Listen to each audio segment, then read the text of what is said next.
Momento do Discipulado.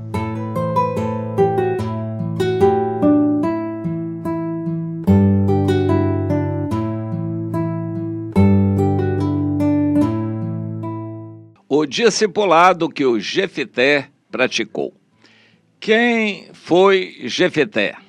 A Bíblia traz o relato de Jefté no livro de Juízes, começa no capítulo 11, dizendo como foi a origem dele. Filho de uma prostituta. Hoje isso já não é uma boa coisa, já não é um bom título para uma pessoa, filho de uma prostituta. Mas naquela época era pior ainda, era degradante. E o Gileade, interessante, era um homem importante da tribo de Manassés, mas que também se deu a esse erro. Aliás, a tribo de Manassés também tem um grande homem que se deu a esse erro, o Gideão. O Gideão teve relações com prostitutas e uma delas ele teve um filho, o Abimeleque, que fez um estrago em Israel. Deus permitiu para que tirássemos lições. O Gileade, lá do outro lado do Jordão, também teve esse deslize de ter filhos com prostitutas. E o Jefté foi um filho do Gileade com uma prostituta. Mas a esposa do Gileade também teve filhos. Quando cresceram, os filhos da esposa verdadeira do Gileade hostilizaram o Jefté e o expulsaram de casa. Ser órfão naquela época era incomparavelmente pior do que hoje. O órfão hoje tem algum resguardo aí em políticas governamentais e existe muita pena dos órfãos e há igrejas e organismos sociais, ONGs, que visam ajudar os órfãos. Naquela época, o órfão sofria terrivelmente. O Jefté deve ter passado muita fome, mas ele, expulso de casa, não foi nenenzinho ainda, talvez já um menino, ele teve que se virar para arranjar comida e desenvolveu as capacidades importantes de se defender a si próprio, de lutar. E ele, por causa da necessidade, ele teve que se dedicar e outras pessoas sentiram segurança nele, se juntaram a ele. Ele se tornou um líder e ele fez discípulos. Os outros que se juntaram a ele foram valentes, como ele também. Mas como ele foi um pária da sociedade, um marginal da sociedade, a sociedade não gostava dele. E ele teve que desenvolver uma atividade ao largo da sociedade. Foi muito triste, uma vida marginalizada. A Bíblia relata de um outro que teve uma situação parecida, o Davi, expulso e fugindo, vivendo à margem da sociedade. O Davi também fez a mesma coisa, se refugiou na caverna do Adulão para caçar bichos, animais, e comer, enquanto ele se escondia do rei Saul, e depois 400 homens se juntaram a ele e ele foi exercer a liderança sobre aqueles 400. Sobre o Jefté, a Bíblia não diz quantos eram, mas ele se tornou conhecido, o bando dele se tornou conhecido, e aí Deus fez uma crise acontecer, porque os amonitas vieram contra os israelitas e ameaçaram matar, escravizar os israelitas, e em desespero eles correram para procurar o Jefté. Não havendo ninguém que os liderasse, havia um número razoável de manassitas do outro lado do Jordão, lá em Gileade, que estavam dispostos a lutar, mas eles não tinham um líder. Olha o problema sério. Muitos milhares de homens, era desespero. era matar ou morrer. Se nós não nos defendermos, nós vamos ser escravos deles. Então, temos que lutar. Mas quem é o líder? Nós não estamos acostumados a lutar. Isso talvez tivesse sido uma falha. Naquela época, eles relaxaram. Nós não temos um líder.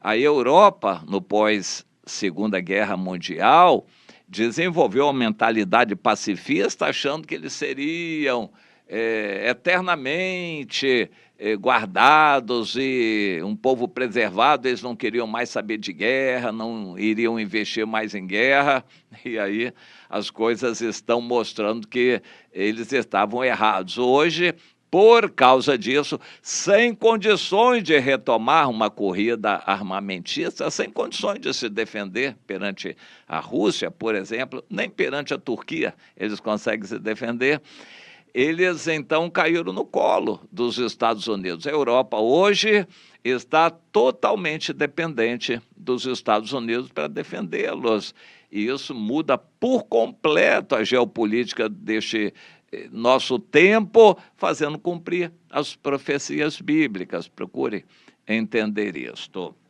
Mas o Jefité se tornou um líder de um grupo reconhecidamente valente.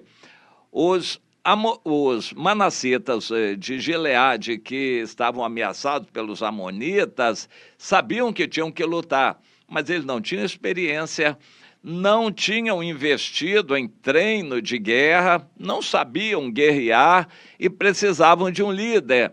E foram procurar, não havia nenhum outro senão o Jefité, que passou a vida experimentando lutas e era um bom líder, porque dirigia com fidelidade o grupo dele. Era um líder que fazia discípulos, enquanto os outros não.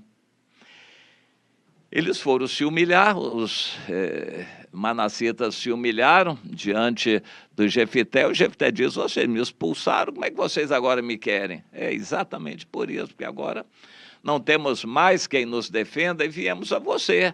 Venha nos ajudar.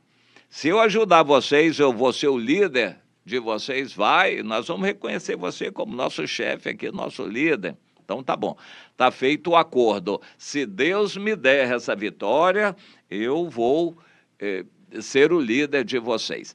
Alguns fatos aconteceram para fortalecer a liderança do Jefité. Por exemplo, a filha dele, o Jefité fez um voto de louco. O Jefité não era espiritual, não era uma pessoa que conhecia a Bíblia e andava com Deus, nada disto. Ele era um valente, humanamente, só isto. Não era espiritual, não era uma pessoa séria aos olhos de Deus, mas era o único que podia livrar o povo naquela ocasião. Fez um voto de louco e teve que sacrificar a filha.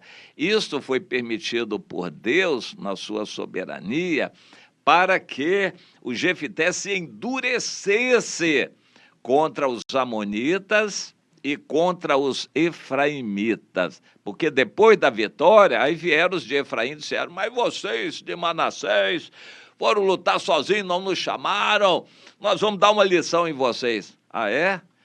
Vocês tiveram toda a oportunidade de defender e não fizeram. Agora, porque nós fomos e vencemos com o Senhor, vocês querem nos hostilizar? E houve uma guerra, outra guerra entre Efraim e Manassés. Dois povos irmãos, duas tribos irmãs, descendentes de José, Efraim e Manassés. Houve uma guerra, e naquela guerra, não sei se você se lembra do Shibolete e Sibolete, pois é, morreram 42 mil de Efraim. Foi um estrago grande que precisava ser feito. Era um povo que estava mal com Deus e precisava de uma lição severa. Mas a lição só foi dada por causa das loucuras do Jefité. O Jefité foi enrijecido, a vida dura, expulso de casa, tendo que lutar para comer e depois tendo que sacrificar a filha em cumprimento de um voto, e depois, então, ele se enrijeceu contra os efraimitas e foi um líder duro que Deus precisava naquela ocasião. O Jefité fez discípulos e isso fez toda a diferença.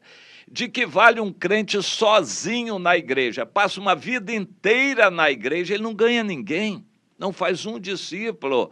Ele não se interessa em influenciar outras pessoas e formar novos crentes. Ele está acomodado na igreja. Pois é, os manassitas lá em Gileade tinham milhares de pessoas assim. Até poderiam lutar, mas eles não tinham liderança nenhuma, não treinaram discipulado de ninguém.